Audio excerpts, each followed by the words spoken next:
Is back into it in Chester. Here's El Senior. Yes! Yes! The center back, Jacob Glesnes, is going for it. Oh my God! What a goal! And that will do it! One of the best comebacks in recent years. 3 unanswered by the Union. And they go into the Gold Cup break, winning it 3-2. Hello, welcome to the Free Kick Podcast. My name is Todd. Well, I can't even get through this intro being serious because I messed up big time and forgot to hit record for the first 2 minutes of this show. And so, man, it was such a great intro I had planned. And, man, this just all sounds like a mess. But I figured, with Union having off this whole week until the playoffs start back up for the Union next week, it's 1 week until the playoffs start up for the Union. I figured why not just bring on Philadelphia Union fans and have them come on, just talk about the season as a whole, how they became fans of the Union. So joining me for this podcast, for this episode, is Mr. Drew Heinold. And Drew was talking about how he's been a season ticket member since 2010, talking about all the dark times that the Union have went through, the good times of the past, and just talking about how he went to Villanova in college. And so we were just talking about, just, can you believe it? The Philadelphia Union are the 2020 Supporters Shield winners, just having a great time in the intro. And then I realized 2 minutes in, I'm like, oh crap, we're into a good conversation. And I forgot to hit record. So I go ahead and I ask Drew, have you guys been to any games this season so far? For us, it was better just to watch them from home, but I've been tuning in every week, and I was a big fan of those weekend morning games during the MLS Cup is back or MLS is back tournament. I was enjoying watching those in the morning, but we didn't get out to any for this season, unfortunately. Yeah, definitely. I mean, especially when there's such a limited amount of people that they're letting into the stadium, and just as myself being a season ticket holder, just watching like those tickets go so fast. And then when they finally get out there to the general public, like people are not wasting any time getting those tickets. So it's like once they're gone, they're gone. And then obviously you always have those people that are trying to double the money that they paid for in StubHub and everything. And I'm like, man, it's just like so messed up. Like you're just trying to make a profit off of this when people want to go to a live sporting event and now you're doubling the cost. But that's the way that people are and whatnot, I guess, in today's world. But just before we talk about all the latest MLS news and whatnot, do you have any favorite Union games? Obviously everybody's going to say the Supporters Shield game from this year sticks out on your mind, but besides that, what other Union games like really stick out to you in your opinion? Man, before we started, you sent me some topics, and that was one of the ones I was going back, and there's a lot of games that I have memories of for different reasons. Going all the way back, obviously the first game at the Link when Latu scores the hat trick against DC was a big one, and then you have like some ones that I guess it was the second season against Seattle was a absolute torrential downpour. And it was so much. It was just like a different atmosphere because they're still kind of a niche thing. They're not big like the Eagles or anything like that will pack a stadium in no matter the weather. It was a fun atmosphere and kind of be with the people. You knew which people in your section are like the diehards. And then I took my dad to the game where Cleberson scored the free kick against Toronto. Joe Bendick. Against Bednick. And then I think for me, man, that Red Bull playoff game last year that's the one. That's where you kind of finally saw things going different. I mean, I could talk for hours of different games, but those are kind of the ones that initially popped right in my head.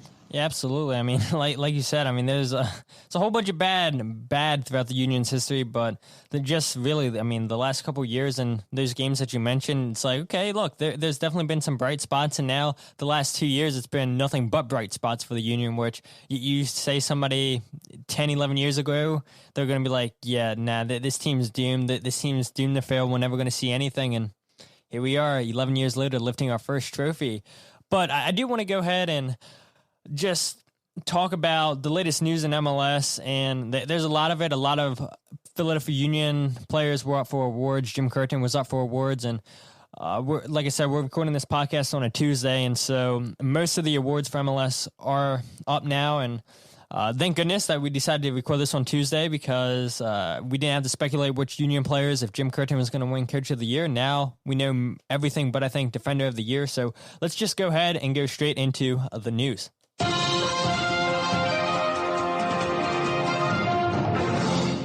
So going ahead and starting off with the MLS Newcomer of the Year award, that went to Lucas Zelarayan for the Columbus Crew. He won it by 21.30% of the votes. Coming in second was Robert Beric of Chicago Fire with 20.04% of the votes. And third place is Alan Palato of Sporting Kansas City.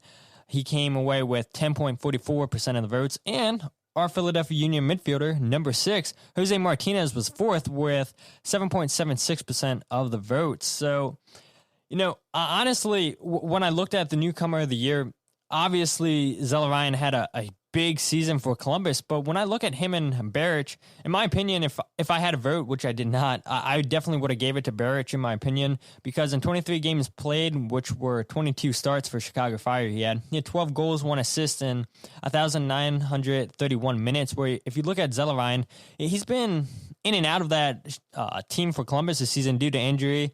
And he only played in 16 games this season, started 12 of them, and he had 6 goals, 4 assists in 1,039 minutes, which, that's good numbers. But when you look at the amount of times that he's missed and everything, I'm like, man, I feel like if Chicago would have made the playoffs, then I feel like that would have swung the way to get him more votes. But nonetheless, the Columbus fans have to be happy seeing Zelarayan come away with their only award for the season. Now, granted, like I said, we don't know if Defender of the Year goes to Jonathan Mensah or if it goes down to Zimmerman for Nashville or maybe even Mark McKenzie. So as of right now, that's the only award that a Columbus player came away with. But in my opinion, I'm a little bit surprised that Jose Martinez only had 7.76% of the votes. I thought just throughout the season, I've had so many people come onto the podcast, say on record, say off record, say, look, Jose Martinez is your best player. He's the reason why the Union are playing so good. And as much as we all love Harris, as much as, we love what he did on corners, what he did on set pieces, we all know, I say it all the time on the podcast, that he is what he is defensively. But man, Jose Martinez, what else needs to be said about that guy? And so are you surprised at all that Jose only got 7.76% of the votes, or do you think that's about right to come in fourth?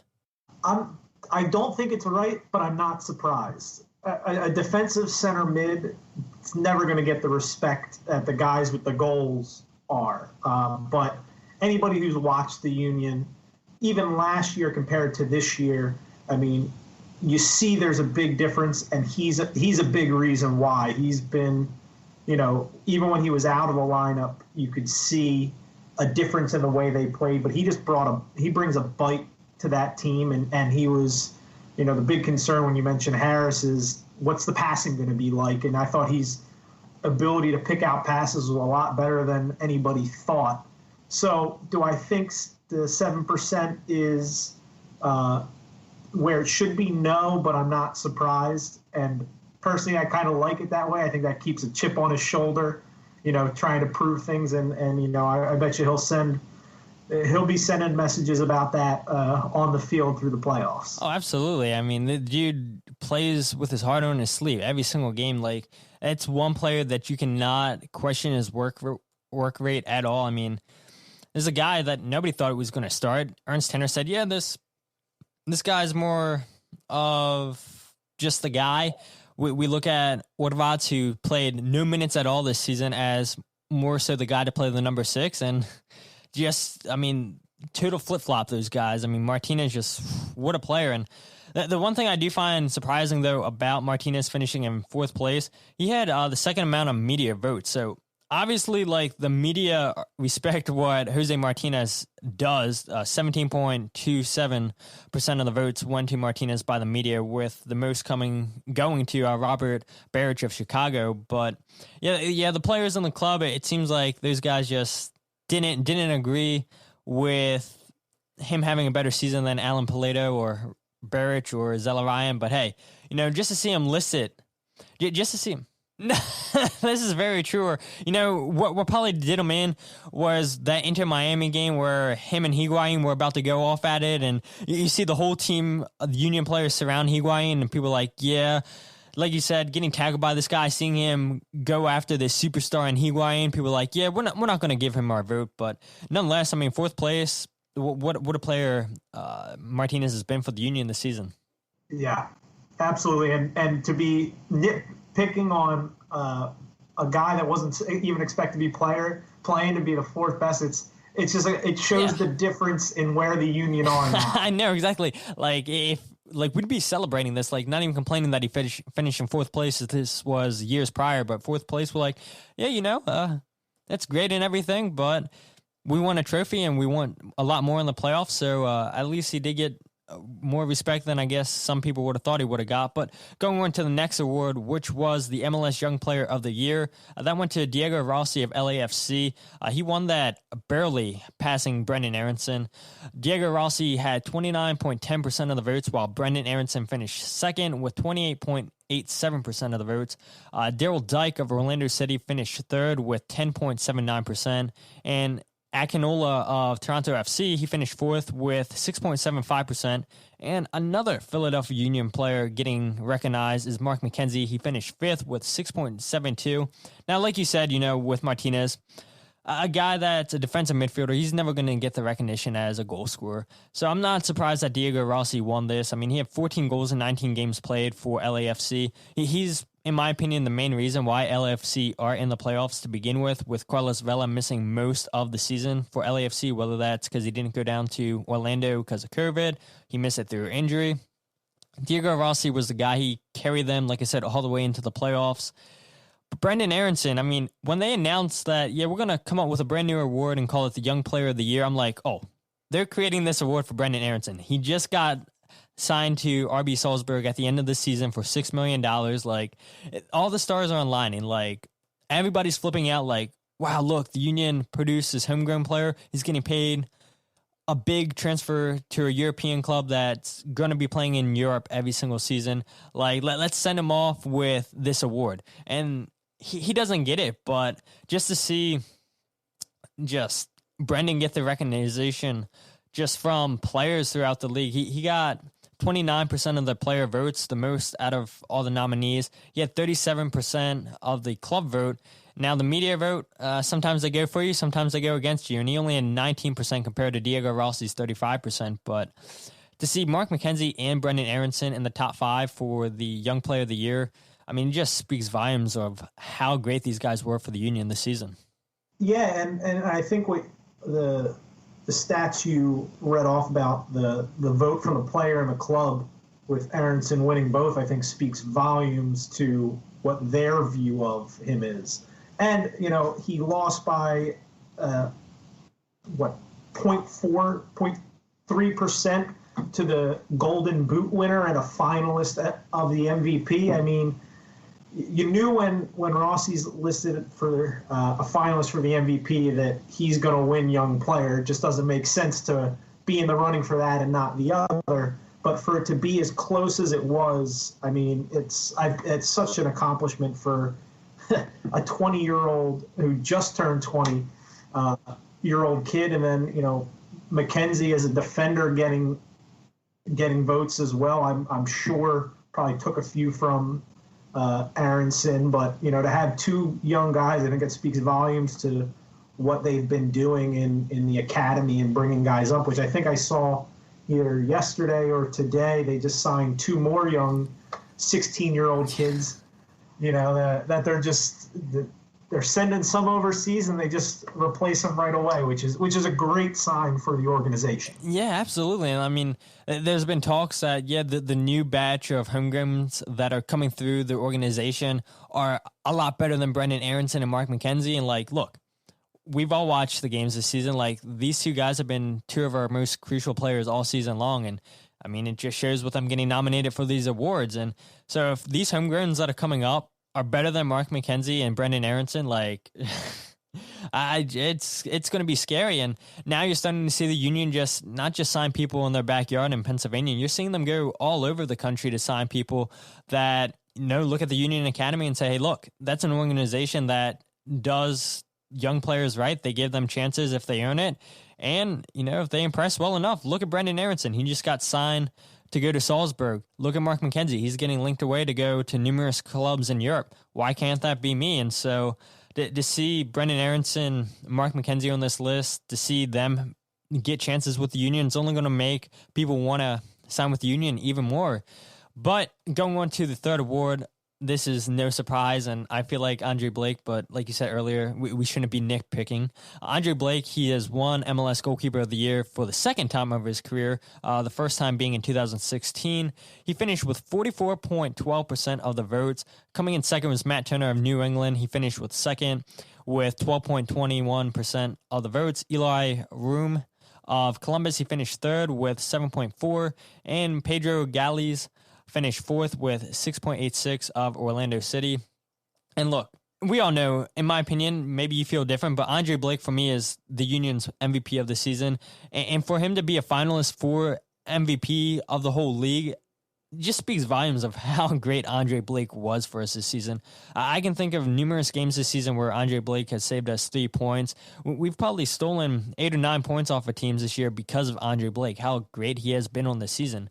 He finished with 8 clean sheets this season, and that was one off of Joe Willis of Nashville. But it's 8 clean sheets, and this guy didn't even finish in the top 5 or 6%. I was looking at saves in MLS, and that just talks about how good the defense was for the Union this season. And if the defense got beat, Andre Blake was there to bail them out. And Andre Blake, just what a year he had for the Union, and so happy to see him get this award. And hopefully he comes back healthy and ready to go, who have the Union playing the first round of the playoffs.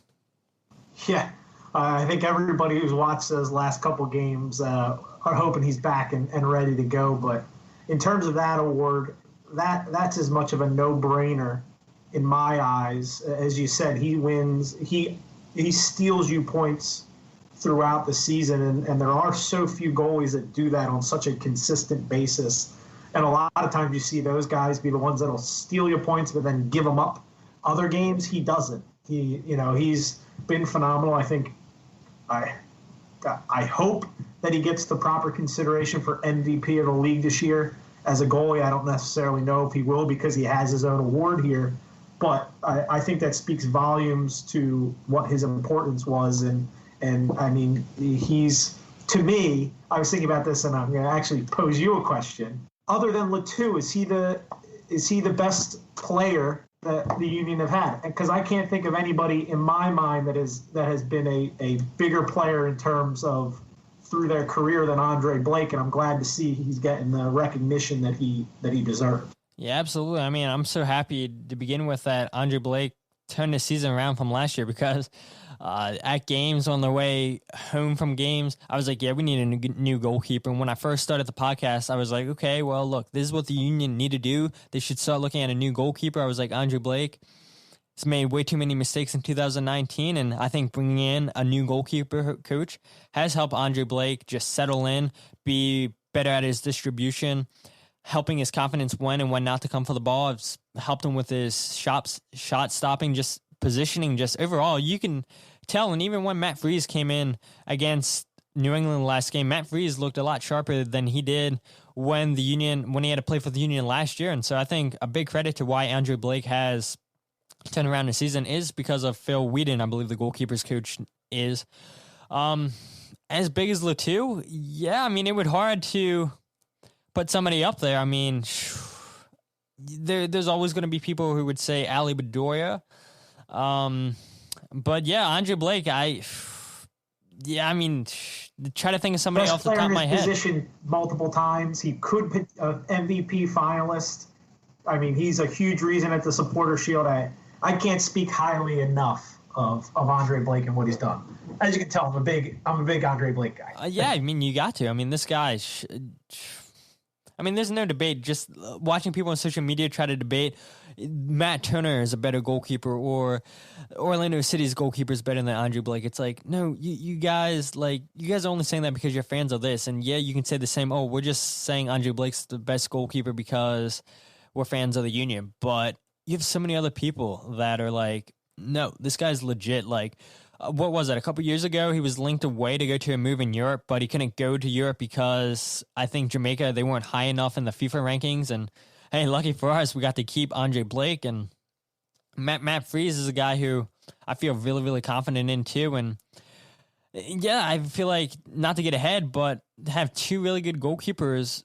And that's a problem that no coach wants to have, but I guess it is a good problem to have, that you have two guys that you feel confident putting in the net. Now, granted, New England didn't really trouble Matt Freese at all, but I do feel a lot more confident than having Joe Bendick in. So I'd rather have Matt Freese over. But yeah, Andre Blake, I think he's probably been our most important player, our biggest player since Sebastian Letou. I think it's a really good point you bring up. But I want to go ahead and talk about the last MLS award, which is MLS Coach of the Year. And yeah, this should have been a lot farther away. Jim Curtin obviously won MLS Coach of the Year. Coming in second was Oscar Pereira of Orlando City. He finished second with 24.02% of the votes. Jim Curtin had 43.68% of the votes. I mean, the dude's got so much stick when he first took over the job. Then as the years went on, people were like, why is this guy still the coach of the Union? And then I remember last week, I think it was on Twitter, people were bringing up old tweets by the Union in 2018 that said Jim Curtin signed a contract extension and whatnot. And just reading those replies, people were like, oh, I'm done being a season ticket member. That's so Union. How could the Union do this? And yeah, look at 2019. Look what Jim Curtin did in 2019. Look what he did in 2020. I mean, it's so well-deserved, and all the hate that Jim Curtin's had to put up with over the years, with people saying Curtin out, just people booing him when they announced the lineups at every single home game. Like, this guy's put up with a lot. And now to see him have a perfect record at Subaru Park, to win Coach of the Year, to win the first trophy in club history, this guy's going to go down as a club legend no matter what he did when he first started. His trajectory almost mirrors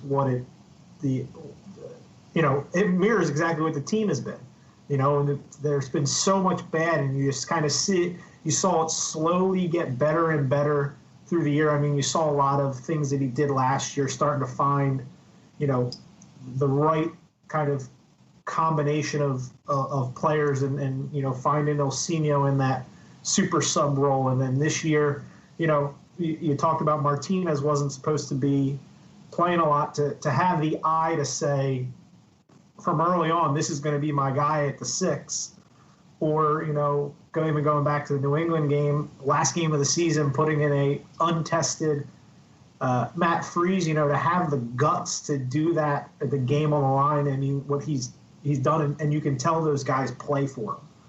And, he absolutely, like, similar to Blake, this is a no-brainer for me as terms of Coach of the Year, and for him to, as you said, go through what he did. I mean, I imagine you were in the same stadium I was in, hearing the boos every time his name was said over the PA system, and people, shouting him to be fired, to now be in the spot that he's in.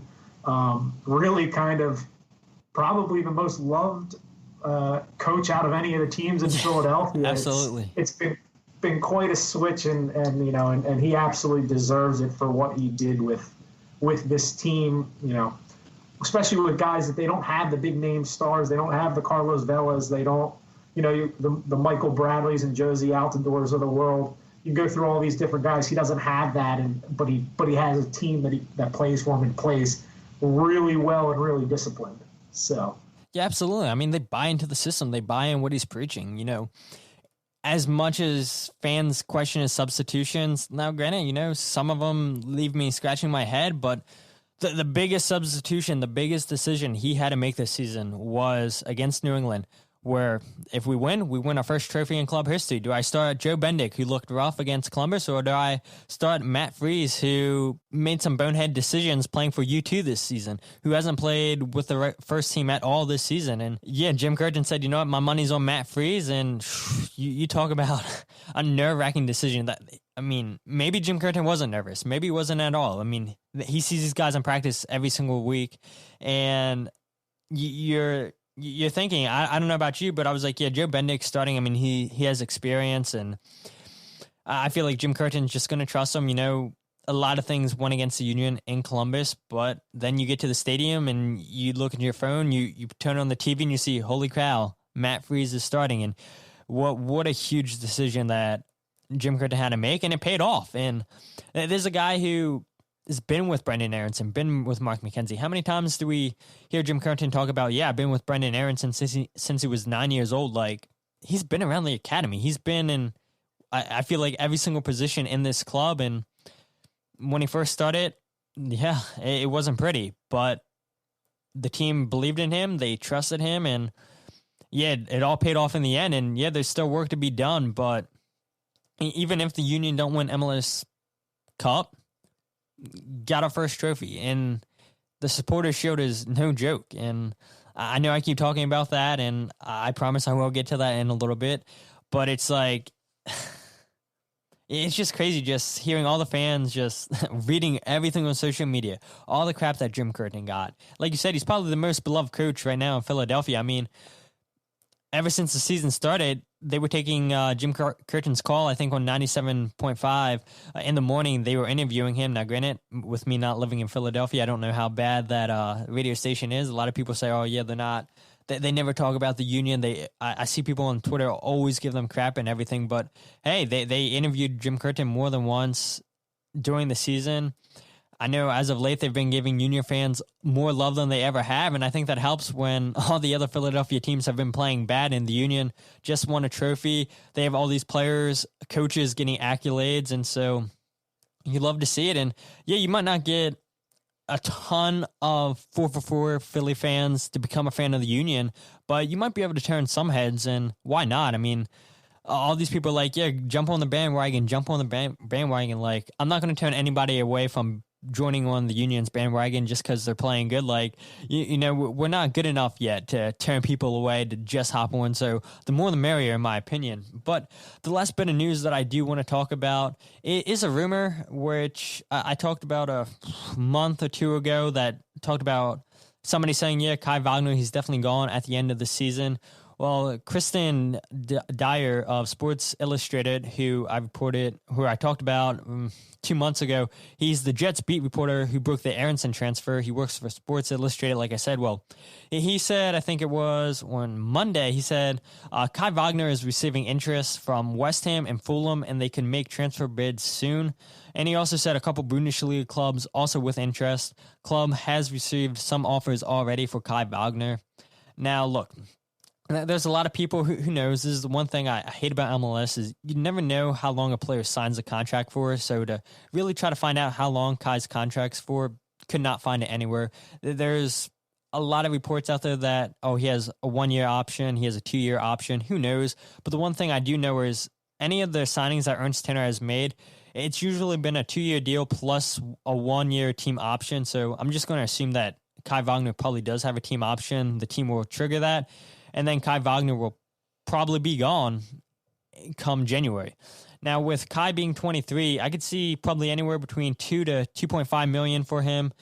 And honestly, I don't think it's possible. But if Ernst Tanner, if he was somehow able to get a sell-on clause of like 5% for Kai Wagner, I would absolutely love that. I don't know if that's possible, but hey, I mean, nobody thought that the Union would get $6 million for Brendan Aronson to get all these incentives, to get a big sell-on clause like they got. So with Ernst Tanner, I feel like anything's possible. This is a guy who I'm not going to question anything that he does, but you got to remember, since Kai Wagner isn't a homegrown, the league takes 5% of the transfer fee for Kai.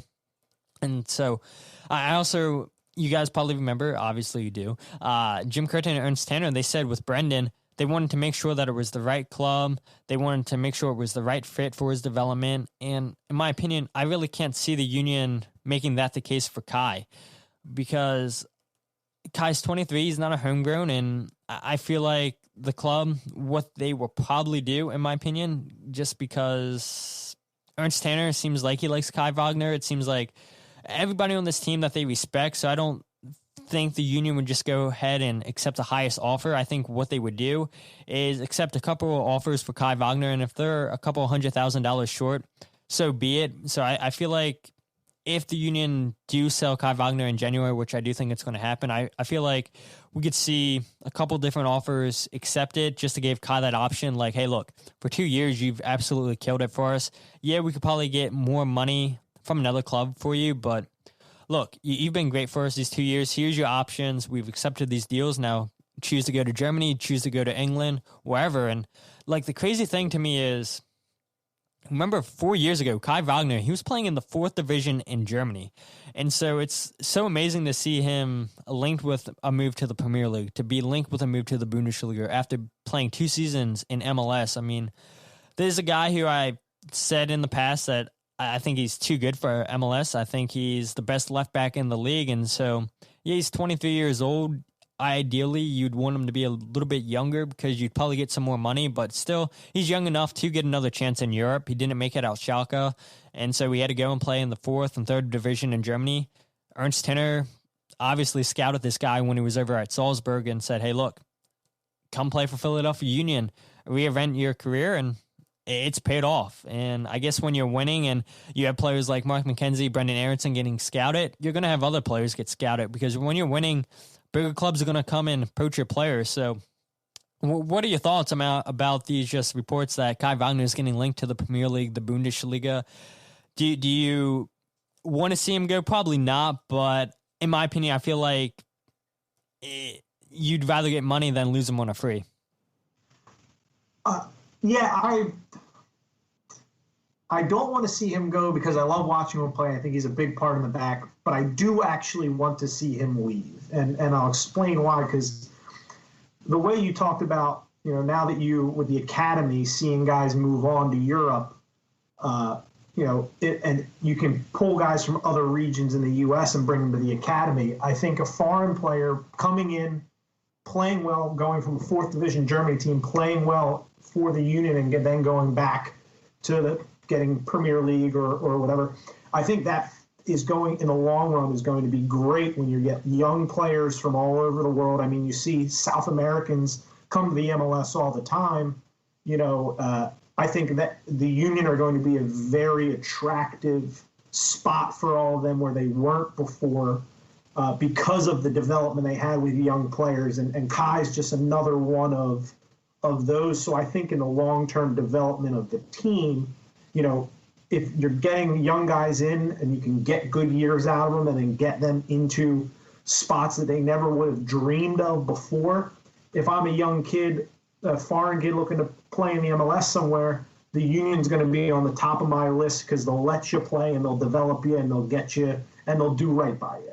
So I love the rumors, even if they don't come to fruition. But I think that in the long term, I think it's great for the team and the team's future with that. Yeah, it absolutely is. And Jim Curtin in his press conference today said, yeah, we even had offers last year for Kai Wagner, which speaks about how good he was for the Union last season. Stays with the Union for a second season and plays even better, ups his game. And this guy's so good going forward for us.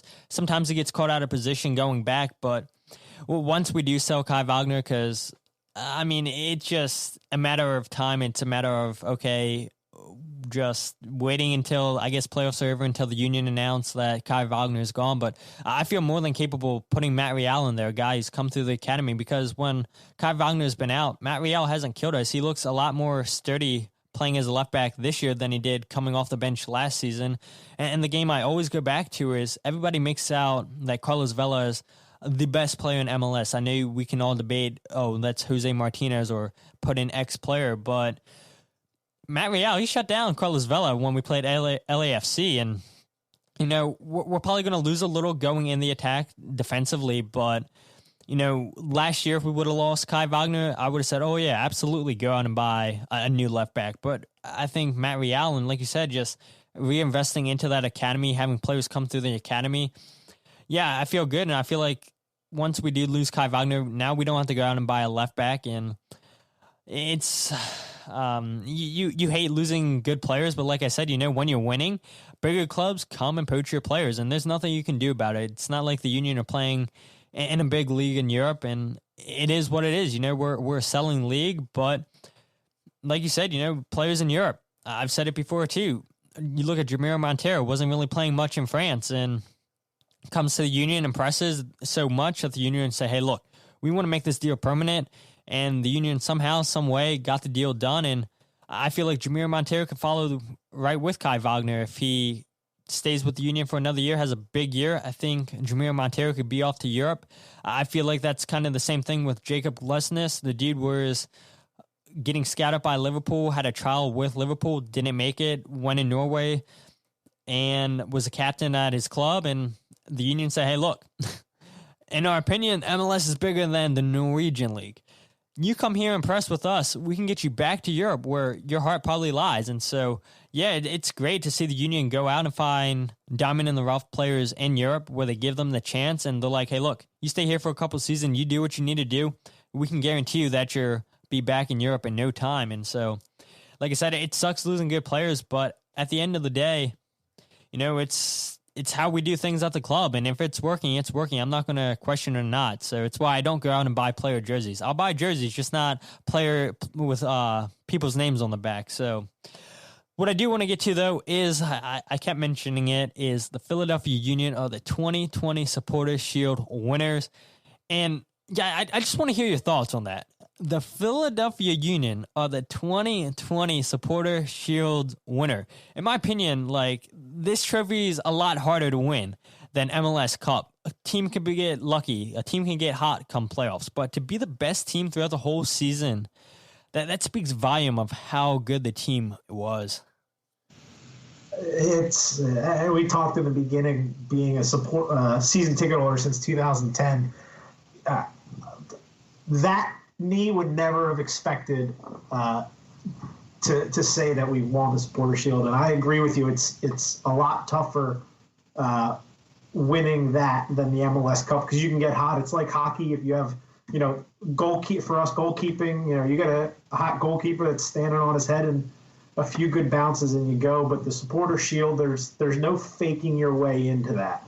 And man, it was a fun ride. I wish I'd gotten down to a couple of the games this year, but there was always still a part of me that you referenced, that's so Union. There was a part of me of when is the other shoe going to drop? When are they going to find their way to lose it? But it's unbelievable. Just going back thinking, I don't know if you were following back in 2011 when they had their first playoff game and they switched to 5 in the back. The day of the game, Stefani Migloranzi is your center back. And to go from those days, which is ingrained in your, okay, they're going to do everything they can to screw this up, to be there and play. And they had to go play Toronto. They had to go play the Columbus Crew, who were right on their tails. They played their way into winning it. And, they didn't get the result against Columbus, but they outplayed them. But it was awesome. It was the first game my buddy who I had the season tickets with came over and we watched it on my roof. We popped champagne and smoked cigars when they wanted and played the Dupe song Maria Like It Loud, a little too loud for my neighbors' liking, but we've invested a lot of money into tickets for that team, and we were going to celebrate it. And absolutely. Man, it was awesome.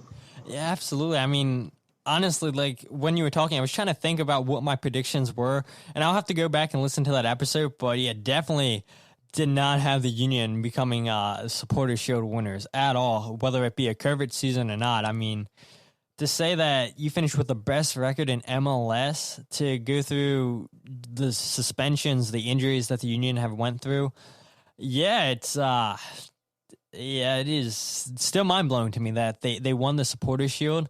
And the crazy thing is, too, like, all the Union had to do was win, and they won it. But even if they didn't win, then all this other stuff could have won in their favor. And I'm happy that all that other stuff didn't go in their favor. I mean, I know we had to rely on the Pink Cows to beat Toronto, which happened. But we don't even have to hear people be negative and say, oh, well, the Union lost and they only got the Supporters Shield because X team beat X team or this happened or this happened. No, the Union went out. They took care of their business. They won the game that they needed to win. That's all they needed to do. Didn't matter what other teams did. If the Union won, they were the Supporters Shield winners. Like you said, the better team against Columbus. Everybody could see that. It didn't go their way. Okay, they get a second chance at Subaru Park where they're undefeated. Okay, get 2 goals. Clean sheet. Yeah, I mean, still crazy. I mean, watching you smiling and everything, people can obviously tell in our voice just how excited we are. I'm sure people listening feel the same exact way. It's just, yeah, if the Union were going to win a trophy, all of us probably would have thought, yeah, the U.S. Open Cup, but the Supporters Shield, like, are you serious? I mean, it's unbelievable. Yeah, and I'll tell you a little anecdote. I mentioned I went to Villanova, and I went to a game there that I think it was against Michigan, and Rob Stone was one of the guys doing the call. And, he does a lot of the stuff. And this was 2 years ago now. And so I stopped by. I said, hey, I love, your work. I love your MLS stuff. And I told him I was a Union supporter. And he goes, oh, man.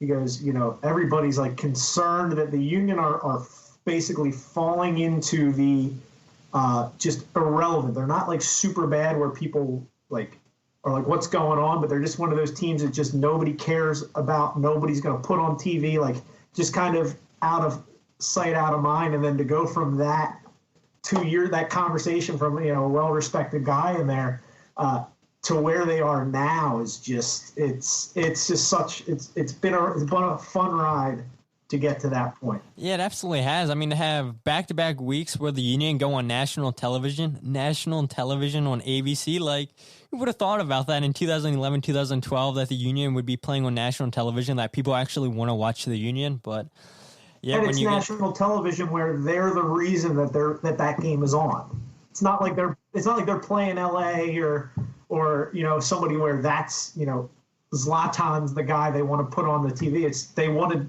people to see the Union, and I still can't wrap my head around it. Yeah, me either, but hey, we're not complaining about it. So I know Jim Curtin says all the time, we still like to be considered an underdog, so we don't want to be the favorites for anything, and I know that's exactly what they are for the 2020 MLS playoffs. So you can go ahead and tell me who you have winning MLS Cup, and I will go ahead and just give my predictions all the way up to the quarterfinals. But however you want to do this, if you want to go ahead and give full predictions, just a winner who you think is going to be in the final, do whatever you want with it, Drew. Well, I think for me, the big question is Blake healthy? If Blake's healthy, I think the Union have earned their right to be the favorite in the MLS Cup. MLS is back throughout the season. They went toe-to-toe and they outplayed, most teams, and they showed themselves as the best team. I think, it goes everything against my nature as my past pessimistic fan self to say I think they're going to win it, but I really do. If Blake's healthy, they are the best team in the East. And they've proved it time in and time out, and they have great. They have great players, but in watching a lot of those games, it's the team, it's like the foundation of the team that ends up driving them through. And they, from the back in Blake all the way up front to Santos with his energy and, Casper, Bedoya's value is going to be shown in the playoffs because of how not only a good player, but what a leader he is. And, I think from the other side, I think Seattle's the hot horse. I see them, the way they're playing, the way Morris is playing, and Ladera, both being finalists. I think you see the Union play them, and this time in the MLS Cup, unlike the U.S. Open Cup, where Chaco Maidana was chased down in the slowest foot race breakaway ever. I think the Union finally go toe-to-toe, and they win the MLS Cup against the team that they played their first ever game against in a little poetic way. Yeah, definitely. I mean, it's a great shout. So you guys would definitely have to tune in Friday and hear who I have going to the final. But for the quarterfinals, I have Sporting Kansas City on the western side, getting past San Jose. I have Minnesota getting by Colorado, which means we would have Sporting Kansas City and Colorado in the semifinals. And then I have Portland and FC Dallas. I have I have Portland advancing to the quarterfinals. And this is the hardest one out of all the first games, was Seattle or LAFC. And I really, really, really wanted to say Seattle. I really did. And I debated myself back and forth because, like you said, Jordan Morris has been so hot for Seattle this season. Ladero's been huge for them. But it's just something about, LAFC, like I said earlier, they barely got into the playoffs. Diego Rossi carried them into the playoffs. To see the form that he was on this season, to see Brian Rodriguez starting to finally show what LAFC paid for. Carlos Vela, he's healthy. And those front three, you can argue, are the best in MLS. And if those guys are playing well, yeah, it's going to be hard for any team to stop them in the league. So I do have LAFC upsetting Seattle because I feel like somewhere in this bracket you got to have an upset. And so I figured, why not just go the first side of the bracket and go with LAFC over Seattle? But yeah, like you said, I mean, Seattle, they're a great team. And if it would not surprise me if they beat LAFC, especially with Seattle playing at home. But LAFC with that front three that I just mentioned, I think that they're really, really good. And so with the playoffs starting this Friday, with the knockout games and everything, I do have Nashville over into Miami.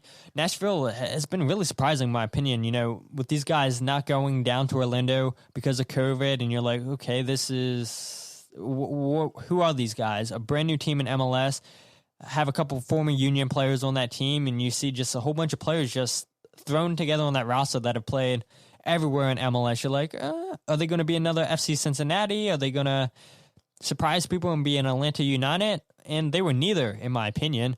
I feel like they've done a little bit of a Moneyball-esque thing like we've seen the Athletics do in MLS, just piece things together. And yeah, they were really, really solid this season in defensively. And so Joe Willish, like I said earlier in the episode, won with 9 shutouts. He had the most shutouts in MLS. And so Nashville, they might not scare you offensively, but defensively, yeah, I think they're up there. And especially with Miami missing what's his name? Not Pizzuelo. He plays the one dude. I can't think of his name right now. Mexican international. He's going to miss this game because he's away with Mexico on international duty. At least that's what the reports were a couple of days ago. Now, I know ESPN came out with an article a couple of hours ago that said, yeah, MLS is trying to get charter flights to bring these guys back from international duty so teams can have their full players.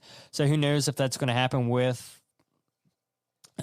any of the players, really, let alone I try to say his name again. I'm still blinking on it, but the guy you guys know who I'm talking about. I'm quickly Googling it for you. Thank you. As I'm stalling, I know it begins with a P. I know his first name begins with an R. I know he's number 10 for Inter Miami, but for whatever reason, I cannot put it together.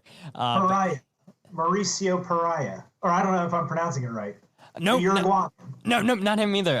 It is. He's the number 10. Oh, then he's not number 10. Then, what's his number?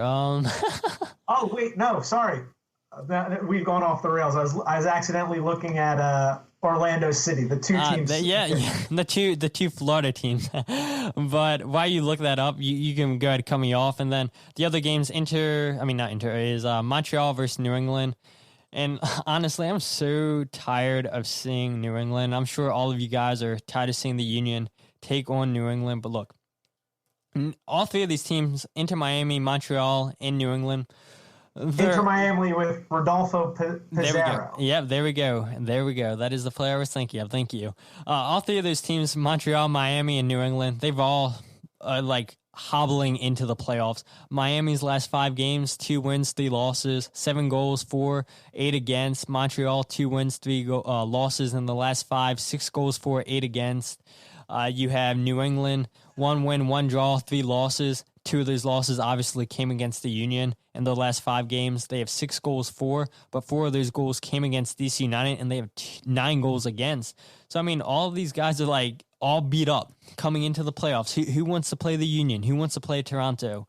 So, like I said, I think it's going to be Nashville playing against Toronto. And honestly, yeah, I really hate saying this, but I think the Union are going to play New England for a 6th time, which does scare me a little bit because the Union have been so successful. But, like, can you beat a team 5 times in a row out of playing them 6 times? It scares me a little bit, but I do ultimately, whoever the Union have to play in the first game, I do think the Union are advancing.